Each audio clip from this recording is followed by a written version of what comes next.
অমর্ষ্যের চাঁদ, অদর্শনীয় বস্তু, দুর্লভ বস্তু।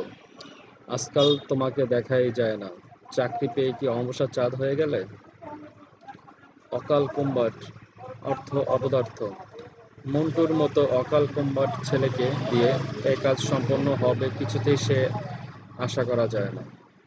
অন্ধের যষ্টি, একমাত্র অবলম্বন। বিধবা মায়ের অন্ধের যষ্টিপুত্রটি শেষেও মারা গেল। অরণ্য রোদন, নিষ্ফল আবেদন। কৃপণের কাজ ধন চাওয়া আর অরণ্য রোদন করার সমান কথা। অর্ধচন্দ্র দেওয়া, গলা ধাক্কা দেওয়া। লোকটি চাঁদা চাইতে এসেছিল, কিন্তু তাকে অর্ধচন্দ্র দিয়ে বিদায় করা হলো। অহিনকুল সম্বন্ধ, চিরশত্রু।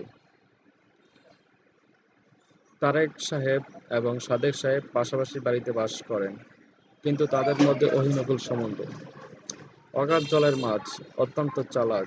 লোকটি যে এতটা অগাধ জলের মাছ তা আমি আগে টের পাইনি। অক্কা পাওয়া, মরে যাওয়া। এরকম বেপরোয়াভাবে গাড়ি চালালে সহজেই অক্কা পেতে হবে। অনুরোধে ডেকে গেলাম, পরের অনুরোধে কষ্ট স্বীকার করা।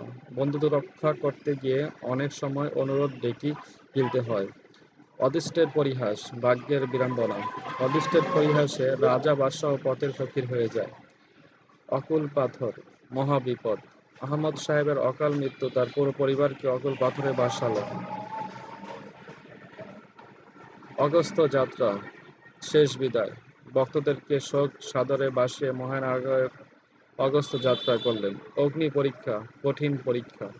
সাহস হারালে জীবনের এই অগ্নি পরীক্ষায় উত্তীর্ণ হবে কি করে? অচল পয়সা, অকেজ হয়ে পড়া বা মূল্যহীন। এ সমাজে বৃদ্ধ লোকেরা অচল পয়সার মতো। অথই জলে পড়া, মস্ত বিপদে পড়া। অকালে স্বামী হারিয়ে মেয়েটি একেবারে অথই জলে পড়েছে। অমতে অরুচি, মূল্যবান জিনিসের প্রতি অনীহা। এত সুন্দর চাকরিটা জোট করে ছেড়ে দিলে অমৃত অরুচি ধরেছে নাকি?